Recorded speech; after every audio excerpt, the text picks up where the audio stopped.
¿Se considera adulterio volver a casarse? Si vuelvo a casarme, ¿estoy cometiendo un pecado? Es una pregunta que muchas personas tienen en su mente. Vivimos en una cultura hoy donde, a pesar del hecho de que el divorcio está disminuyendo, todavía es prevalente.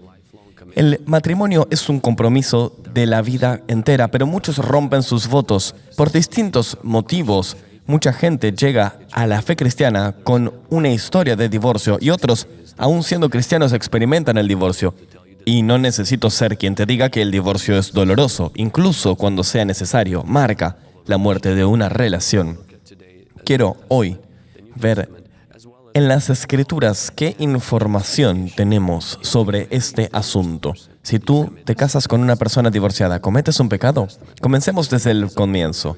Divorcio en el Antiguo Testamento. El plan original de Dios para el matrimonio fue permanente.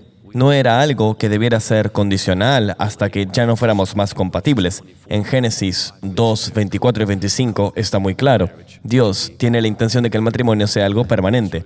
Más adelante, cuando Israel se formó como nación, el divorcio fue permitido.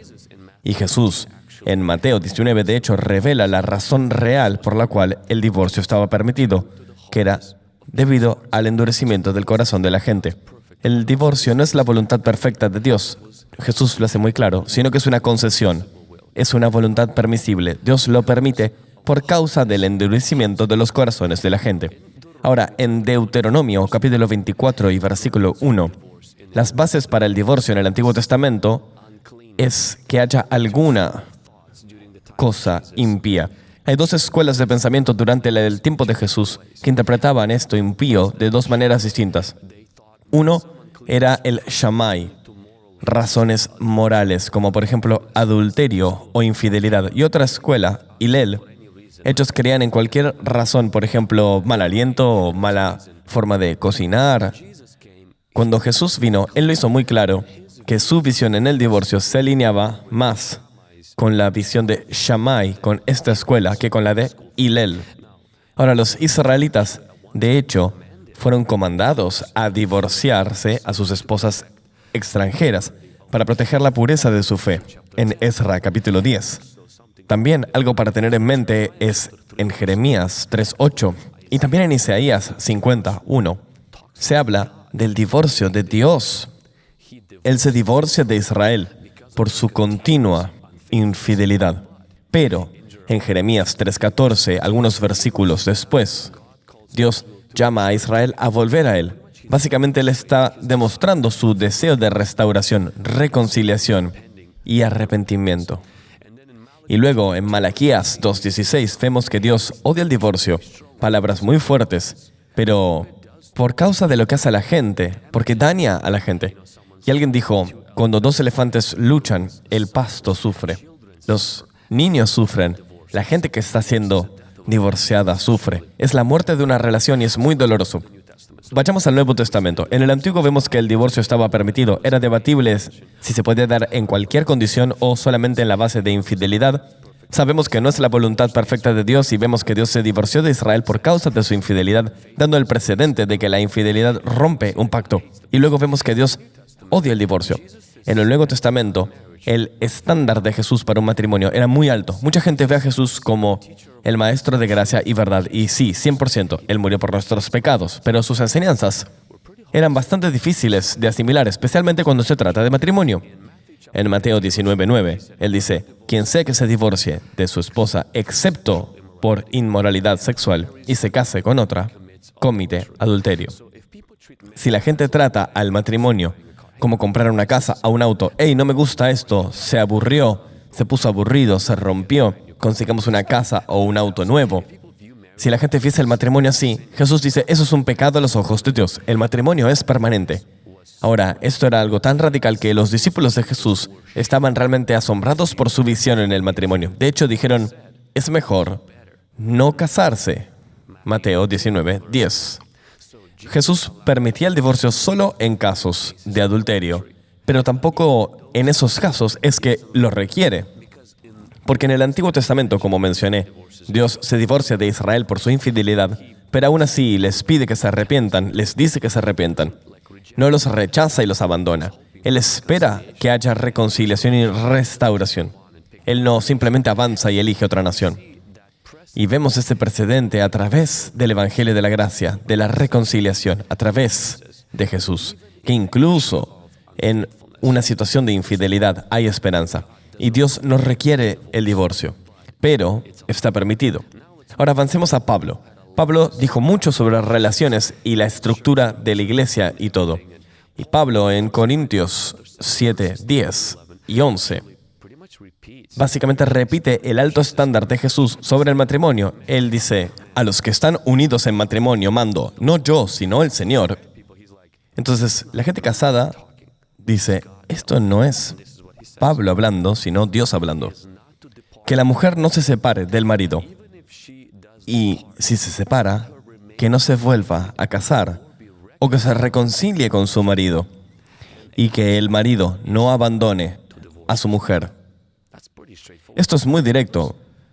Los creyentes no deben dejar a su pareja y si se alejan por cualquier razón, bueno, traten de creer en la reconciliación. Es casi como, wow, estás atrapado por el resto de tu vida.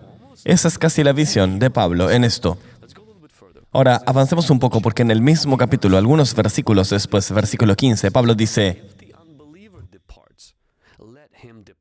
pero si el incrédulo se separa, que se separe. En tal caso, el hermano o la hermana no está obligado, sino que Dios nos ha llamado a vivir en paz. Y luego en el versículo 16, él dice, porque, ¿cómo sabes tú, mujer, si quizás harás que tu marido se salve? ¿O cómo sabes tu marido si harás que tu mujer se salve? Él no está diciendo aquí que nosotros salvamos a nuestra pareja, pero sí dice que a través de nuestra presencia en su vida, si ellos no están queriendo irse y nosotros somos cristianos, podemos influenciarlos hacia el Evangelio y pueden ser salvados a través de nuestras oraciones y buen ejemplo. Pablo permite el divorcio cuando un no creyente, cuando un incrédulo se va. Dice que está permitido, pero permanecer en el matrimonio con un incrédulo puede llevar a la salvación de esta persona. Y Pablo aquí nos está contradiciendo respecto a cuando habla de no unirse en yugo desigual con los incrédulos.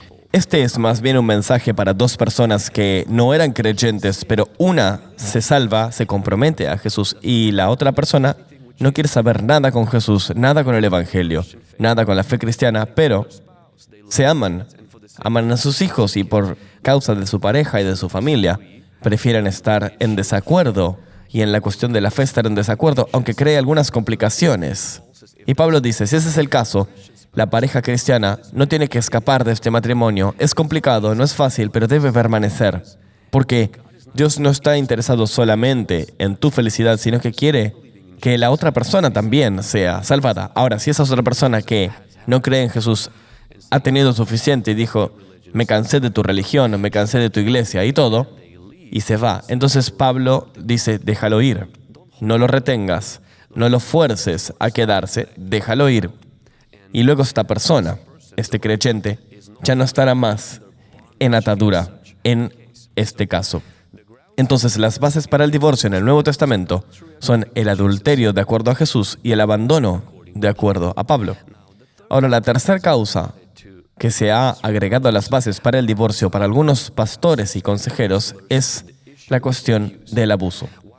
Si bien el abuso como base no está explícitamente encarada en las Escrituras, en el 1 Corintios 7:15 dice, Dios nos ha llamado a la paz, lo cual sugiere que la separación puede ser necesaria para tener seguridad.